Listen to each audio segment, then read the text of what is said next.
Hello friends, welcome back to Learning Talks.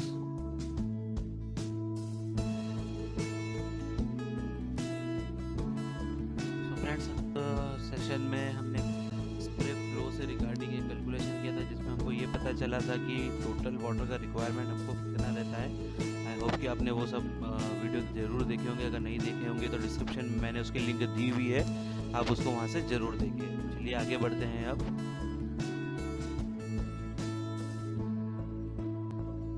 आज हम जो जानने वाले हैं वो ये जानने वाले हैं कि सेकेंडरी प्रेशर वाटर का जो प्रेशर है वो कितना रखते हैं। सेकेंडरी वाटर का अलग अलग जो जोन्स होते हैं, जोन 1, जोन 2, जोन 3 या फिर रिंग जोन, उसमें हम लोग कितना प्रेशर रखते हैं उसी के रिगार्डिंग हम आज कैलकुलेशंस कुछ करने वाले हैं।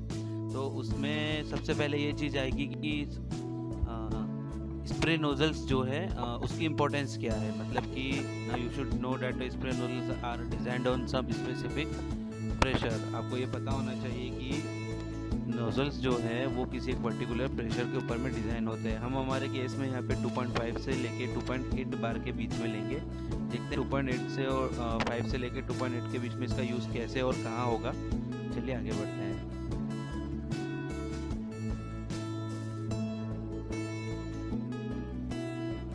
तो ये वो फार्मूला है जिससे कि सेकेंडरी वाटर प्रेशर कैलकुलेट किया जाता है। Q1 into root of P2 equal to Q2 into root P1। तो इसमें Q1 जो है वो टोटल पॉसिबल फ्लो है, मतलब कि किसी एक पर्टिकुलर जोन से कितना मैक्सिमम फ्लो पॉसिबल हो पाता है वो Q1 है। Q2 जो है वो एक्चुअल फ्लो है, मतलब जैसे मान लीजिए कि 1 मीटर आपके स्पीड के ऊपर में कास्टर चल रहा है, 100 का सेक्शन है, तो एक्चुअल में कितना फ्लो वहाँ पे जा रहा है। और P1 जो है प्रेशर, वही प्रेशर जो अभी हमने पहले बात की थी कि नोजल जिस पर डिज़ाइन होता है 2.5 से लेकर 2.8 के बीच में। और P2 वो प्रेशर है जो हम जनरली गेज के अंदर में हम देखते हैं। जैसे रिंग के लिए बहुत से लोग 3 मीटर का अगर स्पीड चल रहा है, 100 का सेक्शन है, तो बहुत से लोग उसको 4 kg रखते हैं, कुछ लोग उसको 5 kg रखते हैं, कुछ लोग 6 kg रखते हैं, और किसी केस में तो मैंने उसे 7 केस भी देखा हुआ है। बट एक्चुअली वो कितना कम से कम होना चाहिए या कितने कम से कम रहेगा तो अपना काम हो जाएगा, उसी से रिगार्डिंग आज का ये कैलकुलेशन है। तो चलिए देखते हैं आगे इसको।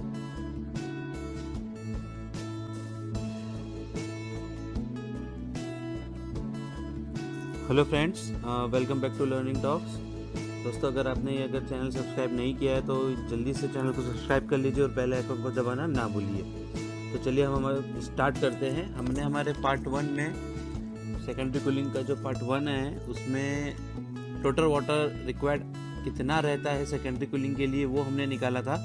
और इसी के आज हम पार्ट 2 में बात करेंगे कि टोटल अलग अलग जोन्स में जो है वो प्रेशर कितने होते हैं। आप देख सकते हैं जैसे कि आपको यहाँ पे दिख रहा होगा section size, specific value, casting speed और लिक्विड मेटल का डेंसिटी, इन सब का यूज़ करके किस तरीके से हमने टोटल वाटर का रिक्वायरमेंट निकाला था वो पार्ट 1 में हमारा दिया हुआ है। अगर आपने वो नहीं देखा है तो उसे ज़रूर देखिए, वीडियोस चैनल पे है और डिस्क्रिप्शन में भी इस वीडियो का लिंक दिया हुआ है, आप उसे ज़रूर देखिएगा। और उसके बाद में ये पार्ट 2 में आज हम अलग अलग डिफरेंट जोन्स में कितना प्रेशर रिक्वायर्ड होता है और उसके लिए क्या क्या चीज़ों की ज़रूरत पड़ती है और कौन सा वो ऐसा फार्मूला है जिससे कि वो प्रेशर निकल जाता है, आज हम उसके बारे में जानेंगे। तो चलिए स्टार्ट करते हैं। फ्रेंड्स, सबसे पहले हम बात करेंगे कि हमको जो टोटल हमारा जो पानी है, हमने जो टोटल पानी निकाला था 214 LPM, जैसे मान लीजिए यहाँ पे निकला हुआ एग्जांपल के लिए है ये 100 के सेक्शन के लिए 2.8 मीटर की स्पीड के ऊपर में अगर स्पेसिफिक वैल्यू को हमने अगर 1 रखा है तो उस केस में टोटल अभी वाटर का रिक्वायरमेंट जो है वो 214 आता है। तो 214 लीटर पानी जो है वो हमको टोटल पूरे तीनों जोन या चारों जोन मिला के रिक्वायरमेंट है हमारा इतना। इन 3 या 4 जोन, किसी प्लांट में 3 जोन होते हैं और किसी प्लांट में 4 जोन, तो इस टोटल पानी को हमको अलग अलग जोन्स में हमने बांटना है। इसके लिए हम जोन 1 या जिसको कि रिंग जोन कहते हैं, मान लीजिए कि एग्जांपल के लिए हम रिंग जोन के अंदर में 40% पानी जो है 214 का हम 40% रिंग में ले लेते हैं, तो 85 लीटर आपने ये देखा पास में अपने आप ही आ गया है। ये इस शीट के अंदर में सारी चीज़ें बाय डिफ़ॉल्ट आ जाएगी, ये क्योंकि पूरा कैलकुलेट करके बनाया गया है। इसी शीट को मैंने डिस्क्रिप्शन में भी इसकी एक लिंक रखी है, अगर आप चाहो तो लिंक से ये शीट भी डाउनलोड कर सकते हो और एक एज ए कैलकुलेटर के तौर पे ये आपके पास हमेशा रहेगा। फिर भी हम इसको समझने के हिसाब से थोड़ा सा जान लेते हैं। जोन 2 में सपोज करो कि हमने 55 लीटर पानी लिया है और जोन 3 में बचा हुआ 5% को ले लिया है। तो तीनों जोन मिला के हम देखेंगे कि पहले जोन में आता है 40% पानी अगर लिया है तो 55% पानी अगर लिया है तो 117 के आसपास में है, और बचा हुआ 5% लिया है तो तकरीबन 10 या 11 लीटर पानी के आसपास में। इन तीनों को जब हम जोड़ते हैं तो ये आता है 214। ये वही 214 है जो हमने यहाँ पे टोटल वाटर का रिक्वायरमेंट निकाला था। अब इस 214 लीटर पानी को हमने 3 अलग अलग जोनों में बांट दिया। इसके बाद में अगर हम रिंग की बात करें कि भाई रिंग के अंदर में हमको कितना प्रेशर रखना चाहिए, जबकि हमारा 100 का सेक्शन है और 2.8 मीटर की स्पीड चल रही है, तो कितना प्रेशर जनरली रिंग के अंदर में जो प्रेशर गेज लगा हुआ रहता है जहाँ से हम वॉल के पास में कंट्रोल करते हैं, तो वहाँ पे कितना प्रेशर रहना चाहिए, इसी के कैलकुलेशन के लिए हम आज बात कर रहे हैं। तो मान लीजिए कि ये चीज़ डिपेंड करेगी नोज़ल साइज़ आपका क्या है। तो नोज़ल साइज़ हम मान लेते हैं एक एग्जांपल के लिए कि टोटल हमने वहाँ पे 80-65 का नोज़ल लगाया हुआ है। आपको यहाँ पे सिर्फ 80-65 लिख देना है कि भाई हमने रिंग के अंदर में 80-65 का नोज़ल लगाया है। आपके अगर केस में यहाँ पे 55-65 लगा हुआ है या कोई और साइज़ है तो आप वो साइज़ डाल सकते हैं यहाँ पे। अगर अलग अलग साइज़ के अगर नोज़ल लगे हुए हैं वहाँ पे तो आप उसको एवरेज करके एक साइज़ का डाल सकते हैं। अब 80-65 का नोज़ल डालने के बाद में मान लीजिए कि आपके पास में रिंग के अंदर में टोटल 12 नोज़ल लगे हुए, तो आपको यहाँ पे 12 डाल देना है। तो 12 नोज़ल आपने जैसे ही डालते हो तो 80-65 के हिसाब से 12 नोज़ल अगर रहेंगे तो टोटल जो फ्लो पॉसिबल हो पाएगा वहाँ से उन पर्टिकुलर नोज़ल से वो 96 LPM हो पाएगा। ये देख सकते हैं यहाँ पे कि 96 LPM आया है, मतलब किसी भी केस में 96 LPM से ज़्यादा वाटर उसके अंदर से फ्लो नहीं कर पाएगा। इसके बाद में अगर हम जोन 2 की अगर बात करें तो जोन 2 के अंदर में अगर ऑन एन एवरेज अगर बात करें तो मान लीजिए कि 50-65 के अगर नोज़ल लगे हुए हैं, मान लीजिए इसमें से कुछ 55-65 के होंगे, कुछ 40-65 के होंगे। मैंने एक एवरेज ले लिया है यहाँ पे कि 50-65 के नोज़ल लगे हुए हैं तो 50-65 डाला है। और ये 50-65 के नोज़ल मान लीजिए कि टोटल 48 नोज़ल अगर लगे हुए हैं तो 240 लीटर मैक्सिमम पॉसिबल फ्लो हो पाएगा।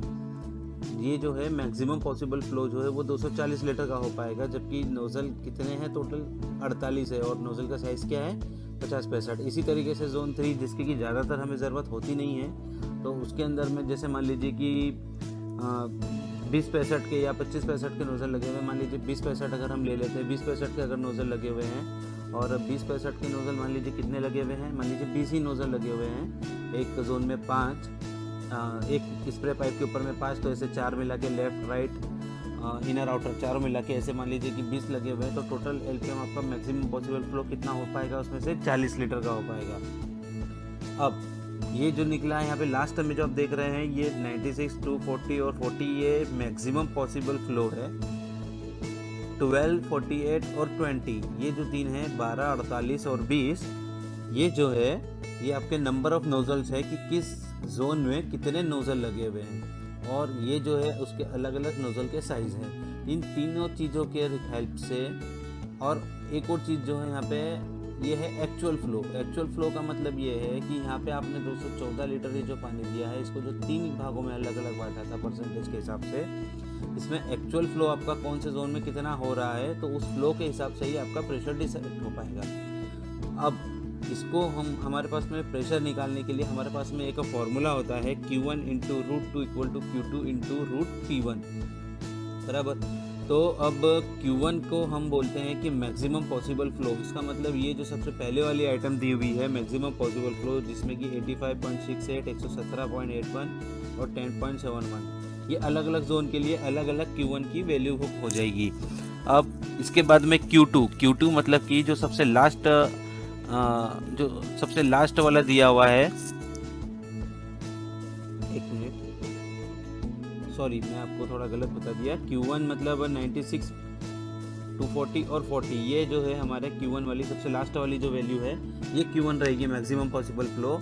Q2 जो है वो actual flow at given speed, मतलब कि ये जो हमने निकाला है 85, 117 और 10 ये जो है Q2 की वैल्यू होगी। और P1 जो है जिसपे कि नोज़ल का डिज़ाइन हुआ है, P1 का नोज़ल का डिज़ाइन जनरली जो है नोज़ल्स 2.5 से लेके 2.8 बार के बीच में डिज़ाइन होते हैं। किसी किसी केस में थोड़ा सा कम या ज़्यादा हो सकता है, बट उसकी ऑल ओवर रेंज जो है हमारे केस में 2.6, 7, 8 के आसपास में होती है। तो हम इस केस में जो है इसको मान लीजिए हमने 2.8 अगर लिया है, तो जब आप इस सारे कैलकुलेशंस को इस फॉर्मूले के अंदर में रखोगे तो P2 जो कि आपको घड़ी के अंदर में जो प्रेशर आपको दिखाई देता है उसकी जो वैल्यू है वो यहाँ पे डायरेक्ट आ जाएगी। आप देख सकते हैं कि जोन 1 के अंदर में P2 की वैल्यू जो है वो मतलब रिंग जोन के लिए P2 जो है वो 2.2 है, जबकि आपकी स्पीड कितनी चल रही है 2.8, और सेक्शन क्या है आपका 100 का सेक्शन है। इसी तरीके से जोन 2 के अंदर में वही 100 सेक्शन और 2.8 मीटर स्पीड के लिए जोन 2 में प्रेशर रेंज कितना आ जाएगा 0.6 का आ जाएगा, जबकि फ्लो उससे कितना होगा 117 के आसपास में होगा। अगर आपको लगता है कि ये थोड़ा कुछ कम है प्रेशर, तो यहाँ पे आप देख सकते हैं कि हम इसको स्पेसिफिक वैल्यू जैसे ही बढ़ाते हैं ये हमारी प्रेशर रेंज जो है वो भी बढ़ जाती है। पर ये जो है ऑन एन एवरेज एक प्रेशर रेंज दी हुई है, हम ज़रूरत के हिसाब से इसको कम या ज़्यादा कर सकते हैं, बट इससे आपको बेसिक कैलकुलेशंस ज़रूर समझ में आ जाएंगे। सो आई होप कि आपको ये समझ में आया होगा। ये पूरा कैलकुलेटर जो है वो वाटर प्रेशर निकालने का ये लिंक में दिया हुआ है डिस्क्रिप्शन की लिंक में, आप उसको वहाँ से डाउनलोड कर सकते हो और इसे अपने पास रख सकते हैं। और इसके अलावा आप चैनल को ज़रूर सब्सक्राइब करें और नए वीडियोस के लिए ताकि और नोटिफिकेशन को ज़रूर ऑन रखें ताकि आपके पास में नए नए वीडियोस आते रहें। आई होप कि आपको आज का ये कंसेप्ट ज़रूर समझ में आया होगा। आपको आज का कंसेप्ट कैसा लगा प्लीज़ फ्रेंड्स ज़रूर बताइएगा, इससे हमको मोटिवेशन मिलता है और नए वीडियोस बनाने में मदद मिलती है। So thank you so much, good bye.